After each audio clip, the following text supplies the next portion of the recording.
Hello my dear friend, कैसे हैं आप लोग। आई होप आप लोग ठीक होंगे, बढ़िया होंगे और मजे करेंगे।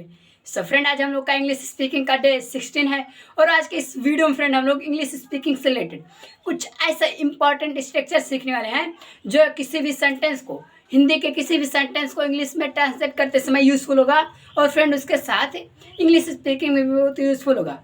केवल आपको हमारा शुरू से लेकर आखिर तक वीडियो देख के जाना है और उसके बाद आप दुनिया के किसी सेंटेंस को इंग्लिश में ट्रांसलेट कर लेंगे और इंग्लिश स्पीकिंग भी कर लेंगे। Okay friends, so let's start English speaking with structure. आज हम लोग का डे 16 है। पिछले वीडियो में फ्रेंड हम लोग 70 to 75 सीखे थे और आज के इस वीडियो में फ्रेंड हम लोग 76 to 80 सीखने वाले हैं। मतलब 5 स्ट्रक्चर आज के इस वीडियो में हम लोग सीखने वाले हैं। Okay friends, so let's start.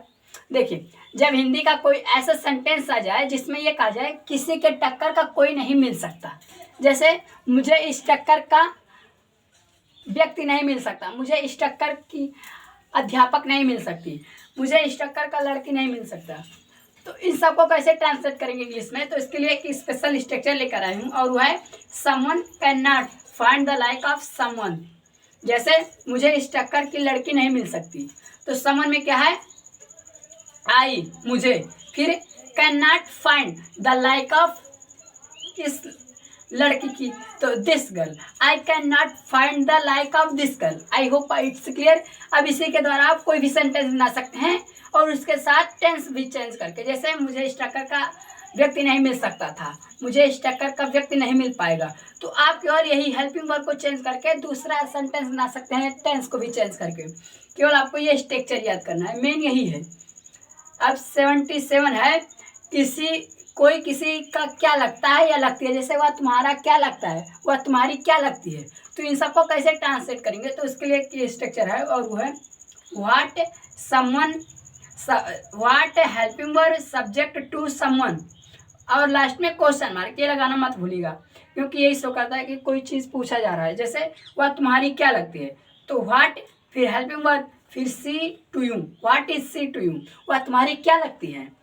I hope it's clear. अब 78 है, लड़कियों का या लड़कियों वाली का। जैसे या लड़कियों का शर्ट है, या लड़कियों का हुक्म है, या लड़कियों का दावा है, तो इन सबको कैसे ट्रांसलेट करेंगे। तो उसके लिए है गर्ली समथिंग। गर्ली समथिंग मतलब होता है लड़कियों का या लड़कियों वाली का। जैसे या लड़कियों का हुक्म है, तो इस दिस इज गर्ली भी है। या लड़कियों का टी शर्ट है, दिस इज गर्ली भी T shirt. I hope it's clear. अब 79 है, कोई किसी के बात या जुबान का पक्का है। जैसे मैं अपने बातों का पक्का हूँ, वो अपने बात का पक्का है, अध्यापक अपने बात के पक्के हैं, तो इनको कैसे ट्रांसलेट करेंगे। तो उसके लिए यही स्ट्रक्चर आपको याद करना है क्योंकि यही मेन है। जैसे वह अपने बातों का पक्का है, तो समझ में क्या है, ही, फिर उसके बाद में he is, helping verb is है, फिर true to his word. Structure केवल आपको याद करना है। स्ट्रक्चर के द्वारा आप दुनिया का कोई सेंटेंस हो ट्रांसलेट कर लेंगे। ये तो मैं आपको केवल समझाने के लिए बता रहा हूँ एग्जाम्पल, ना कि आपको ये एग्जाम्पल याद करना है, केवल आपको ये स्ट्रक्चर याद करना है।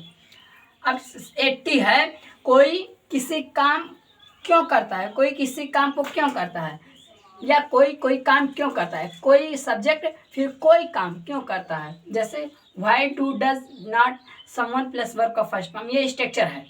जैसे एग्जाम्पल है, तुम अंग्रेजी क्यों नहीं बोलते, तो why don't you speak English. अब आपको कन्फ्यूजन हो रहा होगा कि डू क्यों नहीं लगाए, डज क्यों नहीं लगाए। तो देखिए, जब सब्जेक्ट प्लूरल हो तो उसके साथ हम डू का यूज करेंगे, अब सिंगुलर हो तो उसके साथ हम डज का यूज करेंगे। आपको केवल ये स्ट्रक्चर याद करना है। अब ये स्ट्रक्चर, ये पांचों स्ट्रक्चर अच्छे से समझ में आ गई होगा। आई होप आपको पूरा वीडियो अच्छे से समझ में आ गया होगा। तो ऐसे ही और वीडियो के लिए हमारे चैनल को सब्सक्राइब कीजिए ताकि मैं आप तक और सारे वीडियो भेज सकूं। ओके, बाय बाय, मिलता है नेक्स्ट डे में।